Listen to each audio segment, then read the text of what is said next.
Command centre ಹರ್ಷನ್ ಕೂಡ ಕರ್ಕೊಂಡು ಬನ್ನಿ. ಎಲ್ಲರೂ ಬಂದಿದ್ದಾರೆ.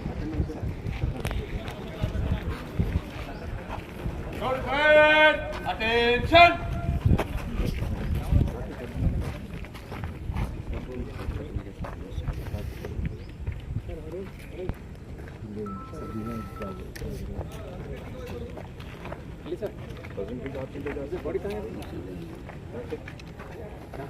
बेलूर भाई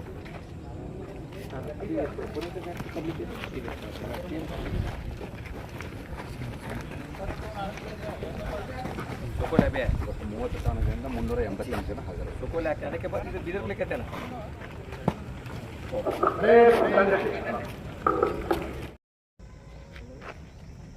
ರೌಡಿ ಶೀಟ್ ಅನ್ನ ಕ್ಲೋಸ್ ಮಾಡಿಸ್ಕೊಳ್ಳಿ.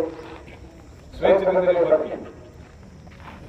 ಇವೆಲ್ಲ ರೌಡಿ ಪ್ರವೃತ್ತಿಯನ್ನು ನೀವು ಮುಂದುವರಿಸಿಕೊಂಡು ಹೋದರೆ ಮಾತ್ರ ಕಾನೂನು ಸಂಕಷ್ಟ ನಿಮಗೆ ಇದ್ದೇ ಇರ್ತದೆ. ನಾವು ಎಲ್ಲ ಮನೆಗಳ ಮೇಲೆ ದಾಳಿ ಮಾಡ್ತೇವೆ. ಒಂದು 4 ದಿನದ ಹಿಂದೆ ಬಾಲ್ಕಿ ಸಬ್ ಡಿವಿಷನ್ ಪ್ರತಿಯೊಬ್ಬ ರೌಡಿ ಶೀಟರ್ ಮನೆ ಮೇಲೆ ದಾಳಿ ಮಾಡಿದ್ದೇವೆ.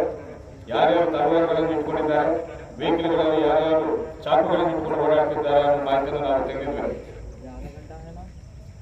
ಅಂತವರ ಮೇಲೆ ಕಾರ್ಮಿಕರನ್ನು ಕೈಗೊಂಡು ಎಕ್ಸ್ಟರ್ಮೆಂಟ್ ಮಾಡ್ತಾ ಇದ್ದೇವೆ. ಈಗಾಗಲೇ 3 ಜನರು ನಾವು ಬೇರೆ ಬೇರೆ ದೂರ ಜಿಲ್ಲೆಗಳಲ್ಲಿ ನಾವು ಗಡಿಪಾರು ಮಾಡಿದ್ದೇವೆ. ಮಟ್ಕ ಹೆಸರಲ್ಲಿ ಬಡವರಿಗೆ ಮೋಸ ಮಾಡಿ ಬಡವರನ್ನ ದೋಚಿಕೊಳ್ಳುವ ಮಟ್ಕ ಕಳ್ಳರನ್ನು ಕೂಡ ನಾವು ಬಿಡಲ್ಲ. ಅದೇ ರೀತಿ ಡ್ರಗ್ಸ್ ಅನ್ನು ಮಾರೋ ಸ್ಟೂಡೆಂಟ್ಸ್ ಸಮಾಜವನ್ನು ಹಾಳು ಮಾಡುವ ರೌಡಿ ಶೀಟ್ಗಳನ್ನು ಕೂಡ ನಾವು ಬಿಡಲ್ಲ. ನಾನು ಮತ್ತೊಂದು ಸಲ ರಿಪೀಟ್ ಮಾಡ್ತಾ ಇದ್ದೇನೆ, ರೌಡಿ ಶೀಟ್ ಇದ್ದಿದ್ದರಿಂದ ಕೇವಲ ನಿಮ್ಮ ಒಬ್ಬರಿಗೆ ನಷ್ಟ ಅಲ್ಲ, ನಿಮ್ಮ ಇಡೀ ಕುಟುಂಬಕ್ಕೂ ನಷ್ಟ. ರೌಡಿ ಶೀಟರ್ಗಳು ಮಕ್ಕಳಿಗೂ ಕೂಡ ಮಕ್ಕಳನ್ನು ಕೊಡಲ್ಲ, ಯಾವ ನೆಂಟಸ್ಥನ ಯಾರು ಇಟ್ಕೊಳ್ಳಲ್ಲ. ಅರ್ಥ ಮಾಡ್ಕೊಳ್ಳಿ.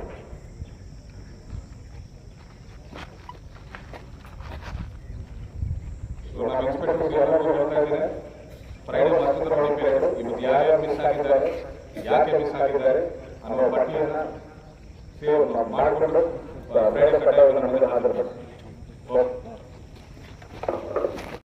ಆನ್ಲೈನ್ ಆಡಿದ್ವಿ. ಯಾರಿಗೆ ಕೊಡ್ತಿದ್ವಿ ಆನ್ಲೈನಲ್ಲಿ ದುಡ್ಡು?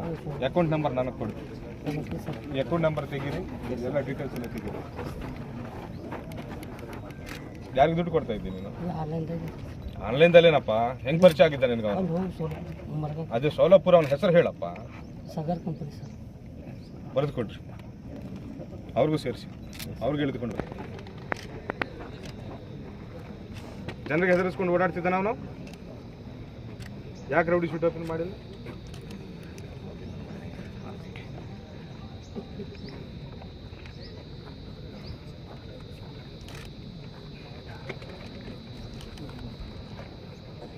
ಶಿವಾನಂದ ಪರಮೇಶ್ವರ್ ಯಾರ್ರಿ ಮರ್ಡರ್ ಕೇಸ್ನವರು? ಇವರೇ. ಯಾವ ಪೊಲೀಸ್ ಸ್ಟೇಷನ್? ಯಾರು ಕಮ್ಯುನಲ್ ರೌಡಿಗಳು ಯಾರಿದ್ದಾರೆ ಹೇಳಿ?